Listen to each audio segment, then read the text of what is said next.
మీచాంగ్ తుఫాన్ కారణంగా తీవ్రంగా నష్టపోయిన రైతాంగాన్ని ఆదుకోవడంలో రాష్ట్ర ప్రభుత్వం విఫలమైందని జనసేన పిఎస్సి చైర్మన్ నాదెండ్ల మనోహర్ అన్నారు. బుధవారం తెనాలిలో టీడీపీ జనసేన నాయకులంతా స్థానిక సబ్ కలెక్టర్ ను కలిసి రైతుల సమస్యలపై చర్చించారు. ఈ సందర్భంగా నాదెండ్ల మనోహర్ మాట్లాడుతూ రాష్ట్ర ప్రభుత్వ నిర్లక్ష్య వైఖరి కారణంగానే రైతులు తీవ్రంగా నష్టపోతున్నారని, తక్షణమే వారిని అన్ని విధాలా ఆదుకోవాలని తెలిపారు.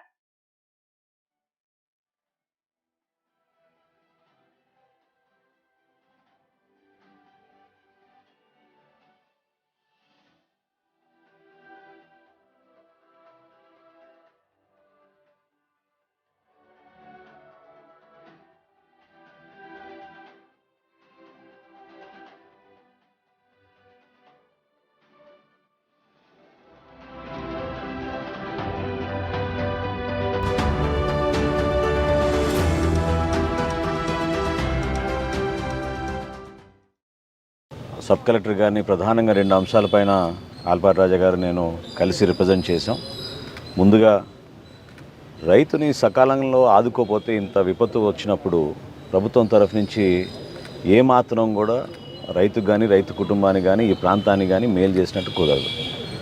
సరే, అధికార యంత్రాంగం స్పందించాల్సిన రీతిలో వాళ్ళు స్పందించి కనీసం పంట పొలాల్లో నీళ్లు నిలవకుండా ఉండే విధానాన్ని ఒకసారి సమగ్రంగా వాళ్ళు చెక్ చేసుకొని త్వరగా దానికి ఫండ్ శాంక్షన్ చేసి పనులు చేయించగలిగితే రైతుకు కొంతవరకైనా ఉపశమనం కలుగుతుందనే విషయం ఆయన ప్రస్తావించారు. నేను కూడా దాని గురించి అదే విషయం చెప్పాను. ఎందుకంటే కొలిపరి మండలంలో కానీ మన తెనాలి మండలంలో కానివ్వండి విపరీతంగా గతం నుంచి రైతు పడిన కష్టాలు వర్ణాతీతం.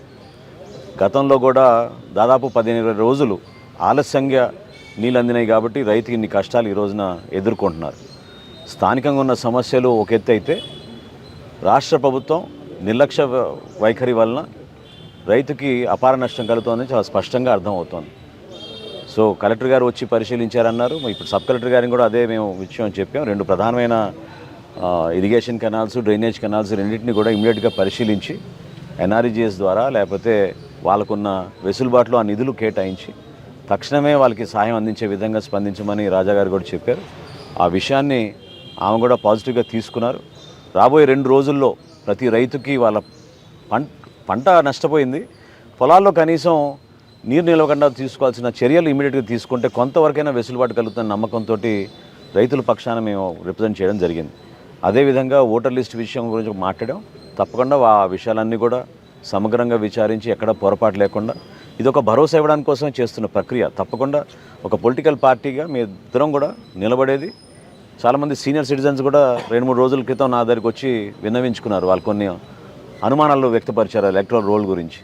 సో తప్పకుండా వాటి గురించి ఎక్కడ కూడా అవకతవకలు జరగకుండా ఒక డెమోక్రాటిక్ ప్రాసెస్లో ఎలక్షన్ జరిగే విధంగా జనసేన పార్టీ, తెలుగుదేశం పార్టీ ఎప్పుడు కూడా ప్రజల పక్షాన్ని నిలబడి పోరాటం చేస్తారని ఈ సందర్భంగా తెలుపుకోండి.